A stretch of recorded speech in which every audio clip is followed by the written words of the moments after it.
I'm a law-abiding citizen. I'm a tax-paying citizen. I'm not on paperwork or parole. I'm not doing anything wrong. Go ahead. Break your window.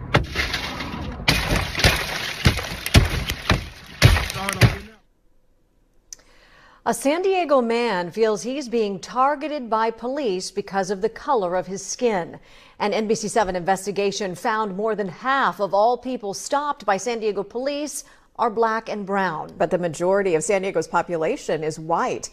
Alexis Rivas is in South Crest this afternoon breaking down the findings and the debate, Alexis, over what to do about the racial disparities in police stops. Yeah, so this is where the man from that video says San Diego police pulled him over. The officer said it was because he didn't stop at a stop sign. But it's the fourth time in just about a year he says police have stopped him. And every time for a different minor infraction.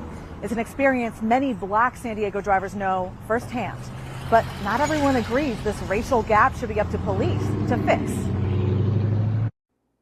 I play chess a lot.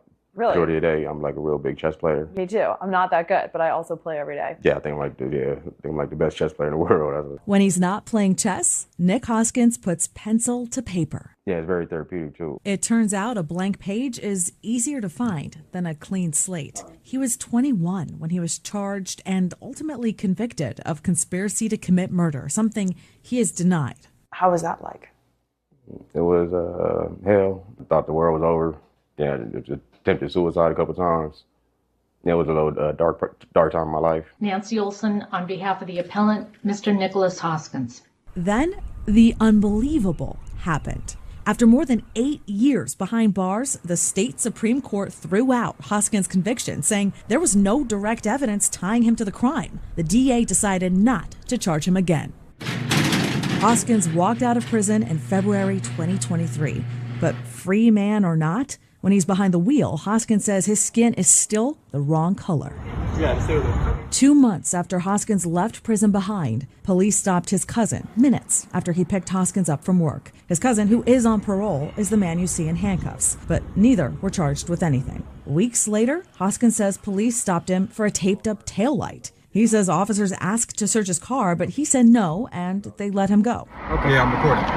This past March, San Diego police stopped Hoskins a third time. The officer told him his window tint was too dark, though didn't write him up a ticket. Instead, the officer asked him about where he lived, if he had a job, his plans for the rest of the day, his phone number, social security number, and pointed out a speaker looked expensive. You got one of those, is that a JBL? Those things are like a few $100, aren't they? The big ones? But it's what happened during this traffic stop just last month that drove Hoskins to speak out. Where are you coming from? I just came from the park. I'm about to go pick my son up from school. This time, the officer said he didn't come to a full stop at a stop sign. All right, go ahead and undo your seatbelt for me. I'm gonna have you get out. Just make sure there's no weapons. I'm not about to get out the car. I'm gonna tell you what's gonna happen. Okay, you're gonna take your seatbelt off. You're gonna put your wallet in the center console. You guys can have my ID back, and you guys can call your supervisor. No, I'm telling you what's gonna happen. Okay, I have 15 minutes to go get my son. He's getting dropped off at the bus stop at 4:30. Nicholas, I'm gonna open the door. You're gonna undo your seatbelt for you. Okay. You're an adult. I want you to kind of go with the program here. I don't want to have to do this. What is the probable cause for a search? Unlock the door for me. What's the probable cause for a search, sir? Nicholas, unlock the car. What is the probable cause for a search? Before a supervisor arrives, the officer decides to search by force. This doesn't need to happen, man. It doesn't need to happen. You guys don't need to search me. I'm about to go pick my son. I'm a law-abiding citizen. I'm a tax-paying citizen. I'm not on paperwork or parole. I'm not doing anything wrong. Go ahead. Break your window. I'm getting out. I'm getting out. Unlock the car. I'm getting out. Undo your seatbelt. You guys just broke. You guys just put your left hand behind your back. You guys just broke my window and put your right hand behind your back.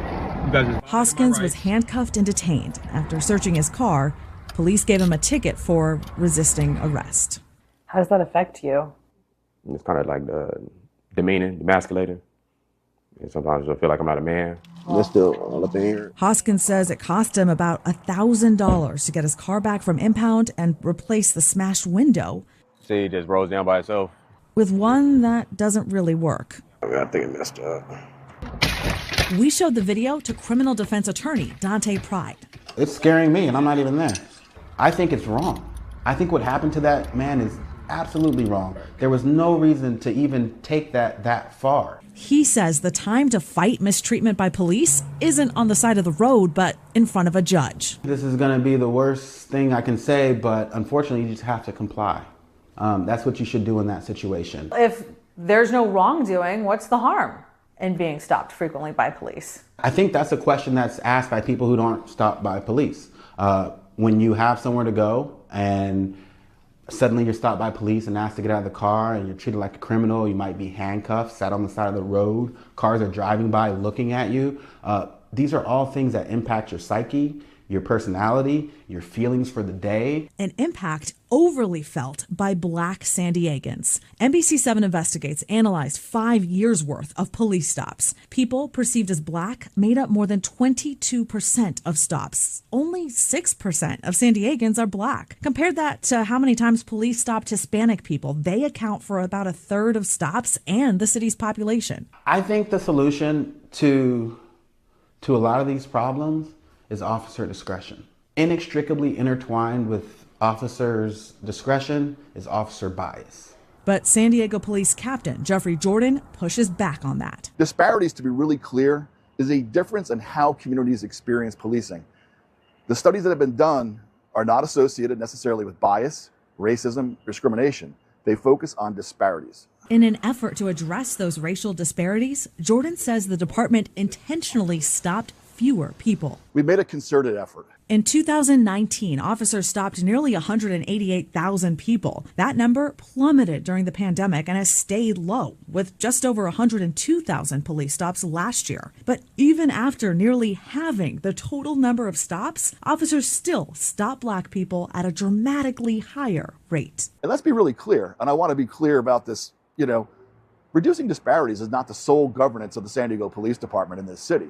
There's a lot of other players that are involved in this. Again, we're going to police the way, that we're directed, that our community directs us, the way our elected officials are directing us. Jordan also says Black people are more likely to be victims and suspects of crimes, including 911 calls tied to stops. But the data didn't just reveal disparities in stops. 27% of Black people stopped by police were also searched. That's compared to 23% of Hispanic people and 19% of white people, though officers were almost equally likely to find anything illegal, regardless of race. But Jordan says most searches are out of an officer's control.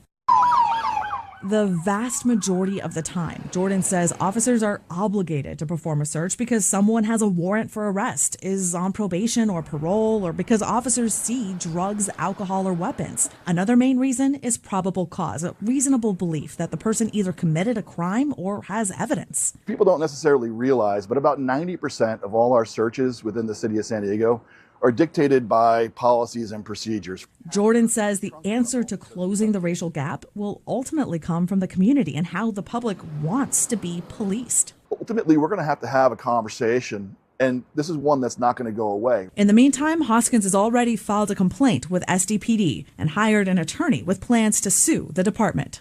Just like they would hold me accountable, I want them to be held accountable. They should be the examples.